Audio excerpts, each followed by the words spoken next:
Welcome বন্ধুরা, প্রচুর হেসেলে তোমাদের স্বাগত জানাই।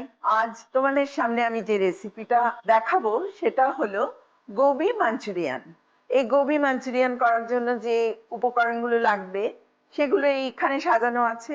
তোমাদের একটা একটা করে বলি। মেন ইনগ্রিডিয়েন্টস: ফুলকপি একটা, ঠিক এরকম সাইজ করে আমি কেটে রেখে। এটা হচ্ছে ময়দা, যা কিনা আমরা সবসময় কাজে লাগাই।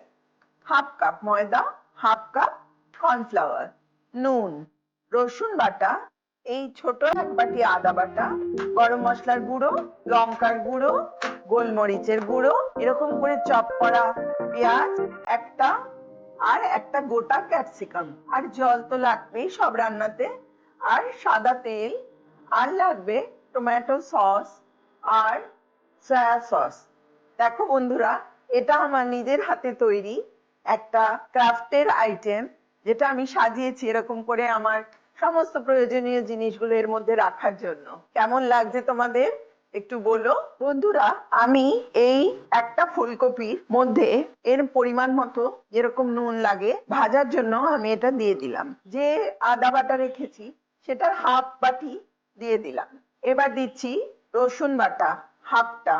এবার দিচ্ছি 1 চামচের মতো গরম মশলার গুঁড়ো, 1 চামচের মতো লঙ্কার গুঁড়ো, 1 চামচের মতো গোলমরিচের গুঁড়ো, আর দিচ্ছি ময়দা হাফ কাপ, আর দিচ্ছি কর্নফ্লাওয়ার হাফ কাপ। এবার আমি একটু অল্প জলের সাহায্যে এটাকে মাখিয়ে নেব। আমি আধ ঘন্টা এটা ঢেকে রেখে দিলাম। হাফ অ্যান আওয়ার পর আমি এটা রেস্টে রেখে এটাকে ফ্রাই করার জন্য এটা ঢাকনা খুলে এবার ফ্রাই করব। গ্যাস অন করে এবার তেল দিলাম। তেলটা একটু হিট হয়ে গেলে আমি ফুলকপিগুলো একে একে এর মধ্যে ছাড়বো। নেড়ে চেড়ে এইভাবে লাল লাল করে ফুলকপিগুলো ভেজে তুলে নিতে হবে। আপনারা কোথা থেকে দেখছেন কমেন্ট করে জানাবেন, এবং কেমন লাগলো সেটাও অবশ্যই জানাবেন।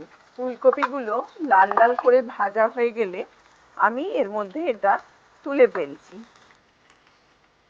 এবার আমি গোবি মাঞ্চুরিয়ানটা তৈরি করার জন্য ওই ফ্রাই করা তেলের মধ্যে আরেকটু তেল দিয়ে দিচ্ছি। এবার আমি করে নেব পুরো প্রিপারেশনটা। প্রথমে তেলের মধ্যে আমি এই পেঁয়াজগুলো দিয়ে দিলাম। ক্যাপসিকামটা আমি পরে দেব, নাহলে ক্যাপসিকামের কালারটা চেঞ্জ হয়ে যেতে পারে।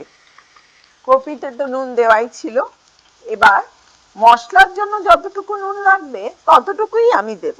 এর মধ্যে দিচ্ছি রসুন বাটা, আদা বাটা যেটা আমি রেখে দিয়েছিলাম হাফ বাটি করে, আর একটু শুকনো লঙ্কার গুঁড়ো, আর একটু গোলমরিচের গুঁড়ো। এগুলো হাফ টিস্পুন করে দিচ্ছি, তখন 1 টিস্পুন করে দিয়েছিলাম। এবার দিলাম গরম মশলার গুঁড়ো। মশলাটা ভালো করে কষে নিচ্ছি। এবার অ্যাড করছি টমেটো সস। এটা আমি বেশ 4-5 চামচ মতো দিলাম। টমেটো সস দেওয়ার পর আমি ফুলকপিগুলো এর সাথে সুন্দর করে কষে নেব।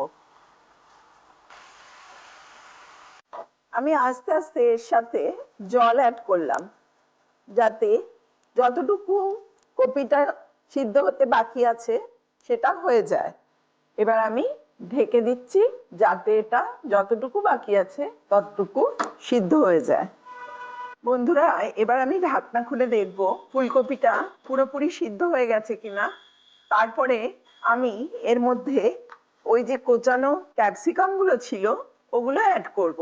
এগুলো জাস্ট একটু নরম নরম হলেই হবে। এর কালারটা চেঞ্জ হয়ে গেলে দেখতে ভালো লাগবে না, তাই আমি আগে থেকে এটা দিইনি। ফুলকপি খুব সুন্দরভাবে সিদ্ধ হয়ে গেছে। একটু কর্নফ্লাওয়ার আমি এতে গুলে দিয়ে দিচ্ছি যাতে থিকনেসটা আসে, আর দিচ্ছি অল্প 2-4 ফোঁটা সয়া সস। আবার একটু ঢাকনাটা দেব, কেননা ক্যাপসিকাম গুলো একটু মজে গেলে তারপর আমি এটাকে কোনো পাত্রে তুলে নেব। গোবি মাঞ্চুরিয়ান আমার রেডি হয়ে গেছে। এবার আমি এটা সার্ভিং বলে তুলছি। আমি গার্নিশ করার জন্য এর উপরে সাদা তিল ছড়াচ্ছি।